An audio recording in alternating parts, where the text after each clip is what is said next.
নমস্কার, সবাই কেমন আছেন? আজকের বিষয় হচ্ছে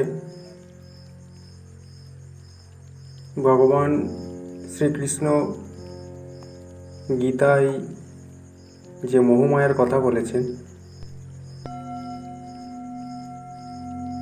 মোহমায়ার উপরে মন এবং মনের উপরে আত্মা, তার উপরে ওঠার কথা বলেছে এই মোহমায়ার জাল থেকে বেরিয়ে এসে। তো আজকে আমরা জানব এই মোহমায়া কি।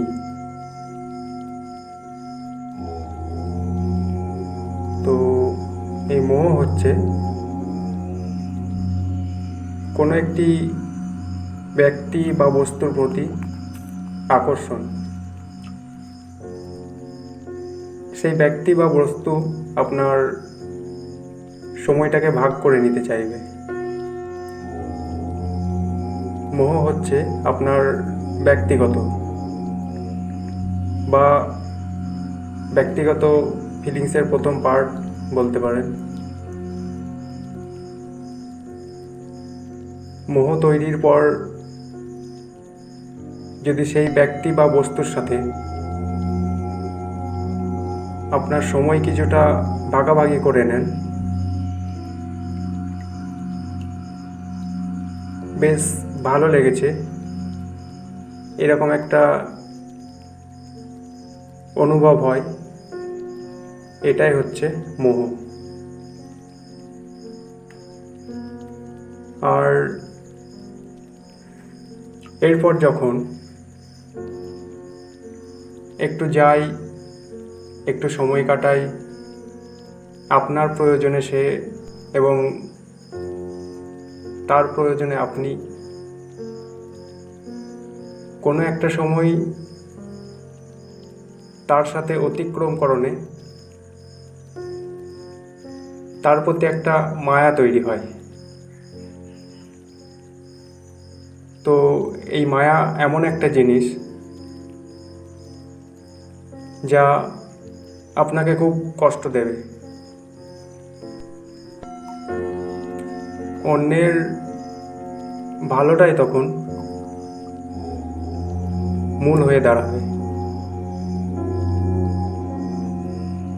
খুব ভালো করে বোঝার চেষ্টা করুন, যেটা ক্ষেত্র বিশেষে আমরা দেখি।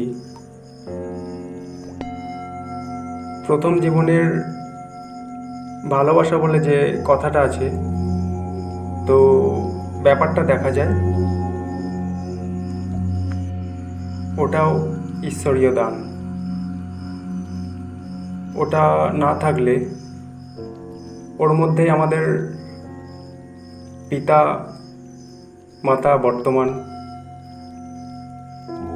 ওই জন্যই বলছি ঈশ্বরীয় দান। তো এই যে বলছিলাম, তখন অন্যের ভালোবাসাটাই মূল হয়ে দাঁড়ায়। আর আবেগ হচ্ছে সিদ্ধান্ত নেওয়ার ঠিক আগের মুহূর্ত। এই যে অবস্থা, কোনো সিদ্ধান্ত নেব আর আগের মুহূর্ত হচ্ছে আবেগ।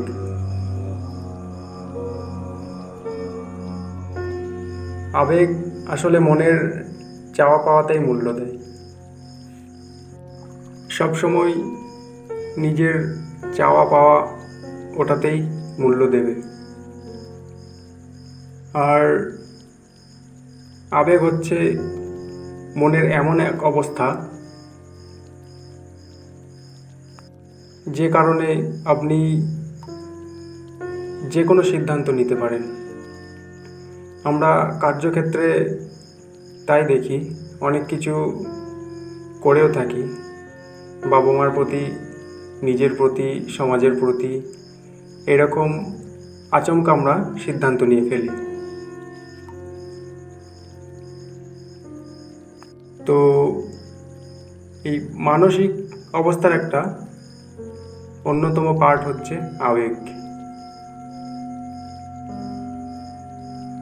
একসাথে বলতে গেলে বলতে হয় যে মোহ হচ্ছে কোনো সম্পর্কের শুরুর দিক। এর পরের কিছু সময়ের আদান প্রদানের পরে মায়া তৈরি হয়, আর মায়ার পরে হচ্ছে আবেগের সৃষ্টি। আবেগ হচ্ছে একটা শক্তিশালী অবস্থা, যেটা মোহ থেকে শুরু হয়ে আবেগের নামে রূপ নেয়। আর আবেগ যদি শুরু হয় তাহলে সব একদিকে আর পৃথিবী একদিকে। আমাদের সৃষ্টিকর্তা